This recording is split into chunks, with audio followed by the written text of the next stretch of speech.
6টার মধ্যেই দোকান বন্ধ রাখার সিদ্ধান্ত বহাল। আইনে পরিণত হচ্ছে আওয়ামী লীগের রাজনীতি নিষিদ্ধের অধ্যাদেশ। বিএনপি ভয়ঙ্কর স্বৈরাচারী রূপে আসতে চায়। যশোর সদর ও পৌরসভা সহ 20 জেলার 30 স্থানকে হামের হটস্পট ঘোষণা। প্রধান উপদেষ্টা সহ অন্য উপদেষ্টারা নিজেদের ক্যারিয়ারে ফিরে যাবেন তা হবে না, মন্তব্য নাহিদের। তারেক রহমান কি নিজের সিদ্ধান্তে দেশ পরিচালনা করতে পারছেন কিনা প্রশ্ন হাসনাত আব্দুল্লাহর। চীনের বিপক্ষে লড়াই করে হেরে গেল বাংলাদেশ। দর্শক, আমাদের রাতের আয়োজনে আপনাদের সাথে আছি আমি স্বপ্না দেবনাথ। শুনছিলেন প্রধান শিরোনাম, এছাড়াও রয়েছে অন্যান্য বিভিন্ন গুরুত্বপূর্ণ খবর। বিস্তারিততে যাওয়ার আগে আপডেট খবর পেতে গ্রামের কাগজের ইউটিউব চ্যানেল সাবস্ক্রাইব এবং ফেসবুক পেজ ফলো করে রাখুন। জ্বালানি সংকট মোকাবেলায় সন্ধ্যা 6টার মধ্যে দোকান ও শপিং মল বন্ধ রাখার সরকারি সিদ্ধান্ত আপাতত বহাল রাখা হয়েছে। বিষয়টি নিশ্চিত করেছেন বিদ্যুৎ, জ্বালানি ও খনিজ সম্পদ মন্ত্রী ইকবাল হাসান মাহমুদ টুকু। আজ রাজধানীর বিদ্যুৎ ভবনে ব্যবসায়ী নেতাদের সঙ্গে বৈঠক শেষে তিনি জানান, মধ্যপ্রাচ্যের পরিস্থিতির প্রভাবে সৃষ্ট জ্বালানি সংকট মোকাবেলায় এই সিদ্ধান্ত নেওয়া হয়েছে এবং বর্তমানে তা পরিবর্তনের কোনো সুযোগ নেই। মন্ত্রী ব্যবসায়ীদের প্রতি আহ্বান জানান জাতীয় স্বার্থে সরকারের এই সিদ্ধান্ত মেনে চলার জন্য। তিনি বলেন, বিদ্যুৎ সাশ্রয়ের লক্ষ্যে এই ধরনের পদক্ষেপ জরুরি হয়ে পড়েছে। বৈঠক শেষে দোকান ও শপিং মল মালিক সমিতির নেতারা জানান, তারা সরকারের সিদ্ধান্তের সঙ্গে একাত্মতা প্রকাশ করেছেন। বর্তমান পরিস্থিতি বিবেচনায় সন্ধ্যা 6টার মধ্যে দোকান বন্ধ রাখার নির্দেশনা মেনে নেওয়ার কথা জানিয়েছেন তারা। তবে পরিস্থিতি স্বাভাবিক হলে সময়সীমা পূর্ব বিবেচনায় অনুরোধ জানিয়েছে ব্যবসায়ীরা। এর আগে জ্বালানি সাশ্রয়ের লক্ষ্যে সরকার অফিস সময় এবং বাজার বন্ধের সময় নির্ধারণ করে দেয়। সেই অনুযায়ী সন্ধ্যা 6টার পর সব ধরনের শপিং মল ও বাণিজ্যিক প্রতিষ্ঠান বন্ধ রাখা বাধ্যতামূলক করা হয়েছে। এই নির্দেশনা বাস্তবায়নে প্রশাসনের পক্ষ থেকে নিয়মিত তদারকি চালানো হবে বলেও জানানো হয়েছে। আওয়ামী লীগের কার্যক্রম নিষিদ্ধ করতে অন্তর্বর্তী সরকারের জারি করা সন্ত্রাস বিরোধী সংশোধন অধ্যাদেশ 2025 এবার আইনে রূপান্তর করতে যাচ্ছে বর্তমান সরকার। অধ্যাদেশটি সংশোধন করে শাস্তির বিধানও যুক্ত করার প্রস্তাব করা হয়েছে। অন্তর্বর্তী আমলের 133টি অধ্যাদেশ পর্যালোচনা শেষে চূড়ান্ত রিপোর্টে এই সিদ্ধান্ত জানিয়েছে বিশেষ কমিটি। গত 2 এপ্রিল জাতীয় সংসদে বিশেষ কমিটির প্রধান জয়নুল আবদিন এমপি প্রতিবেদনটি পেশ করেন। প্রতিবেদন অনুযায়ী মূল অধ্যাদেশ আওয়ামী লীগের নাম উল্লেখ করে রাজনৈতিক কার্যক্রম নিষিদ্ধের যে ধারা ছিল সেখানে কিছু পরিবর্তন বা পরিমার্জন এনে এটি পাশের প্রস্তাব করা হয়েছে। তবে ঠিক কী ধরনের সংশোধনী আনা হচ্ছে তা প্রতিবেদনে বিস্তারিত উল্লেখ করা হয়নি। অন্তর্বর্তী সরকার কর্তৃক জারিকৃত এই অধ্যাদেশে কোনো নির্দিষ্ট রাজনৈতিক সত্তা বা সংগঠনের সভা, সমাবেশ, মিছিল এবং প্রকাশনা নিষিদ্ধ করার ক্ষমতা সরকারকে দেওয়া হয়েছিল। বিশেষ করে ফ্যাসিবাদী শাসনের অভিযোগে আওয়ামী লীগের রাজনীতি নিয়ন্ত্রণের লক্ষ্যেই এই আইনটি আনা হয়। বিশেষ কমিটি এই অধ্যাদেশটি সরাসরি বাতিলের তালিকায় না রেখে কিছু পরিবর্তনের মাধ্যমে স্থায়ী আইনে রূপান্তরের পক্ষে মত দিয়েছে। এর ফলে দলটির রাজনৈতিক কর্মকাণ্ডের ওপর আইনি নিষেধাজ্ঞা আরোপের পথ প্রশস্ত হলো। বাংলাদেশ খেলাফত মজলিসের আমির বলেছেন যে সংবিধানের দোহাই দিয়ে ফ্যাসিস্ট শেখ হাসিনা আজীবন ক্ষমতায় থাকার চেষ্টা করেছিলেন। সেই সংবিধানের কিছু সংশোধনী এনে আবারও ভয়ঙ্কর স্বৈরাচারী রূপে আবির্ভূত হতে চায় বিএনপি।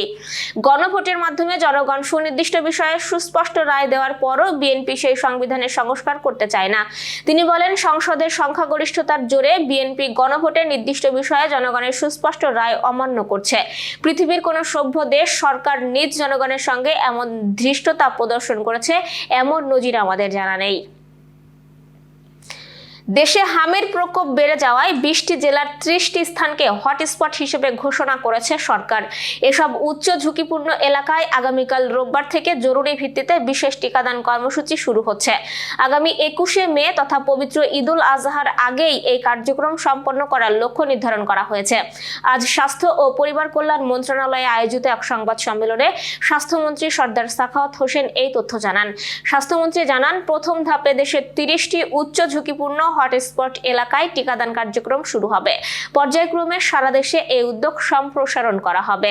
হামের হটস্পটগুলোর মধ্যে রয়েছে বরগুনা জেলা পৌরসভা ও সদর, পাবনা পৌরসভা ও সদর, ঈশ্বরদীর আটঘরিয়া ও বেড়া উপজেলা, চাঁদপুর পৌরসভা ও সদর ও হাইমচর, কক্সবাজার জেলার মহেশখালী ও রামু উপজেলা, গাজীপুরের সদর, চাঁপাইনবাবগঞ্জের পৌরসভা ও সদর, শিবগঞ্জ ও ভোলাহাট উপজেলা।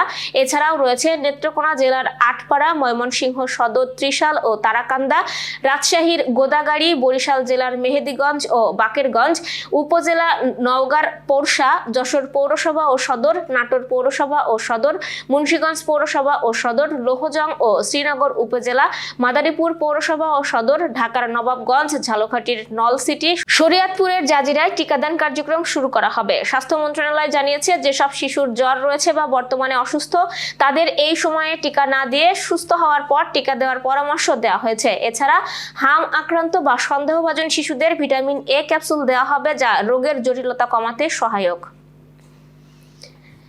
সংস্কার প্রশ্নে ডক্টর ইউনূস ও আসিফ নজরুল সহ সবাইকে ভূমিকা পালন করতে হবে বলে মন্তব্য করেছেন জাতীয় নাগরিক পার্টির আহ্বায়ক ও বিরোধী দলীয় চিফ হুইপ নাহিদ ইসলাম।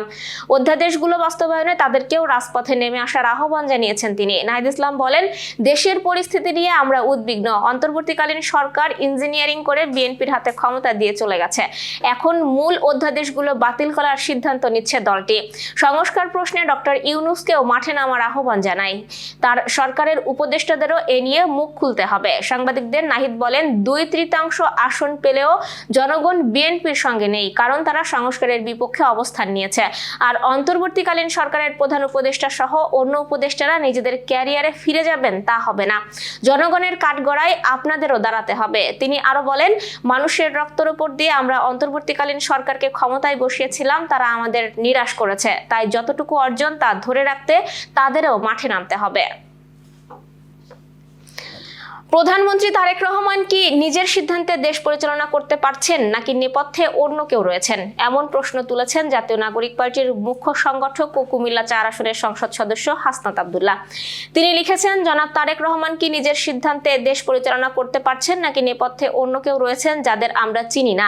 আজ সামাজিক যোগাযোগ মাধ্যম ফেসবুকে দেওয়া এক পোস্টে এমন প্রশ্ন তোলেন তিনি। ফেসবুক পোস্টে হাসনাত আব্দুল্লাহ বলেন, 29 নভেম্বর তারেক রহমান বলেছিলেন, এমন সংকটকালে মায়ের স্নেহ স্পর্শ পাবার তীব্র আকাঙ্ক্ষা যে কোনো সন্তানের মতো আমারও রয়েছে, কিন্তু অন্য আর সবার মতো এটা বাস্তবায়নের ক্ষেত্রে আমার একক সিদ্ধান্ত গ্রহণের সুযোগ অবারিত ও একক নিয়ন্ত্রণাধীন নয়। এনসিপির এই নেতা আরো লেখেন, তারেক রহমানের দেশে ফেরা আর কার কার সিদ্ধান্তের উপর নির্ভর করে তা তিনি তখন কিংবা এখনো স্পষ্ট করেননি।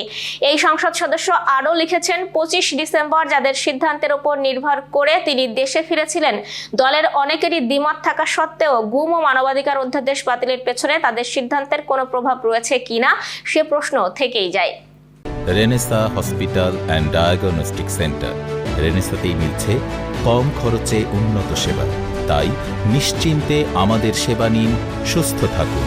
Renaissance hospital and diagnostic centre, সদর হাসপাতাল মোড়, দরাটানা, যশোর।